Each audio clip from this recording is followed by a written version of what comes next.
ரோஹித் சர்மாவை முதுகில் குத்தியதா இந்திய கிரிக்கெட் வாரியம்?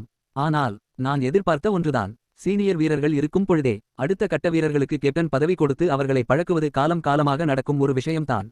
ஆனால் அந்தந்த வீரர்களின் ரசிகர்கள் அதனை ஏற்றுக்கொள்ள முடியாமல் போவதும் காலம் காலமாக நடக்கும் ஒரு செயல்தான்.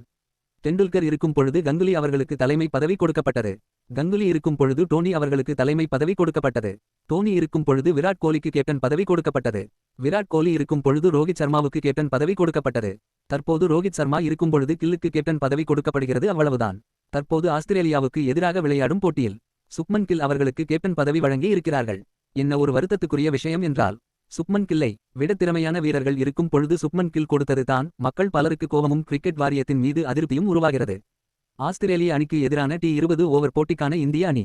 India T20 squad: Suryakumar Yadav captain, Abhishek Sharma, Shubman Gill vice captain, Tilak Varma, Nitish Kumar Reddy, Shivam Dube, Axar Patel, Jitesh Sharma wicket keeper, Varun Chakravarthy, Jasprit Bumrah, Arshdeep Singh, Kuldeep Yadav, Harshit Rana, Sanju Samson keeper, Rinku Singh, Washington Sundar. Sanju Samson ரசிகர்களுக்கு ஆறுதலான விஷயம், அவர் அணியில் இருக்கிறார். ஒரு நாள் போட்டிக்கான இந்திய அணி. India OD squad: Shubman Gill captain, Rohit Sharma, Virat Kohli, Shreyas Iyer vice captain, Axar Patel, KL ராகுல் wicket keeper, Nitish Kumar Reddy, Washington Sundar, Kuldeep Yadav, Harshit Rana, Mohammed Siraj, Arshdeep Singh, Prasidh Krishna, Dhruv Jurel wicket keeper, Yashasvi Jaiswal. இதை பார்த்து தான் இந்திய ரசிகர்கள் வெறுப்பாகி கடுப்பாகி சமூக வலைதளங்களில் கொதித்துக் கொண்டிருக்கிறார்கள். இது காலங்காலமாக நடக்கிற ஒன்றுதான். சுப்மன் கில் சரியான தேர்வு தானா? நீங்களே சொல்லுங்க. இந்த வீடியோ பிடித்திருந்தால் லைக் பண்ணுங்க, கமெண்ட் பண்ணுங்க.